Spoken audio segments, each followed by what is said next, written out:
யாராச்சு அடி பிடிக்காம கிண்டணும். கிண்ட தெரியுமா உனக்கு? எனக்கு அப்படி கேட்டீங்க. பாலக்காட்டு பஸ் ஸ்டாண்ட்ல பாஸ்ட் ஃபுட் கடையில 10 வருஷம் வேலை பார்த்துருக்குங்க. இந்த பாஸ்ட் ஃபுட் பரந்தாமன் பேரை சொன்னாவே சின்ன குழந்தைக்கு கூட தெரியும். சும்மா சிக்கன் ரைஸ் அப்படி அள்ளி போட்டு கிண்டணும்னா சும்மா கில்லி மாதிரி தெரிக்கும். கிண்ட பார்த்து என் முதலாளி 50 ரூபா சேர்த்து கொடுத்தாங்களா. அப்படியா? சரி. இப்படி போட்டு மைய இடிக்கணும். இது இடிக்க தெரியுமா? அக்கா இது எனக்கு கை வந்த கலக்கா. இது எங்க தம்பி கத்துக்கிட்ட? இதை உங்களுக்கு மட்டும் ரகசியமா சொல்றேன். The next day. அப்புறம் தம்பி அந்த ரகசியத்தை சொல்றேன்னு சொல்லவே இல்லை. நலராஜி நாட்டு வைத்தியர்னு கேள்விப்பட்டிருப்பீங்கன்னு நினைக்கிறேன்.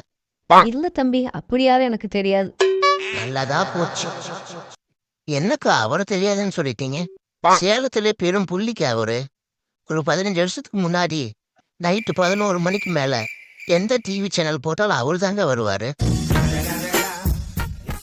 வந்து அன்றைய இளைஞர்களுக்கு அப்படிதான் அறிவுரை சொல்லுவாரு. டே பேராண்டிகளா, தாத்தா கிட்ட வந்துருங்கடா, சொன்னா கேளுங்கடா, அநியாயம் பண்ணாதீங்கடா அப்படின்னு சொல்லி கதறுவாரு. என் கடாயை தான் கொடுத்துருந்தாரா? அக்கா என்னக்கா? சரி, நீ மேல சொல்லு. அவளோட பேரன் தாங்க நானு. அப்படியா? சூத்திரத்தை சொல்ல சொல்ல நான் கிண்டிக்கிட்டே இருப்பேன். அங்க கிண்டி பழகினதான் இது. பேச்சு வாக்குல பொருளை எல்லாம் மாத்தி கீத்தி போட்டுறாதீங்க, கரெக்டா போடுங்க. என்ன எங்க தாத்தா குளச்சிக்கலுக்கு மருந்து கொடுத்தாரு, அக்கா நீங்க மலச்சிக்கலுக்கு மருந்து கொடுக்குறீங்க. என்ன அக்கா கொடுக்குற மருந்தை சாப்பிட்டா காலைக்கிறேன் சும்மா வட்டியும் முதலுமா சத்தமே இல்லாத சும்மா சல சல சல சலன்னு போகணும்.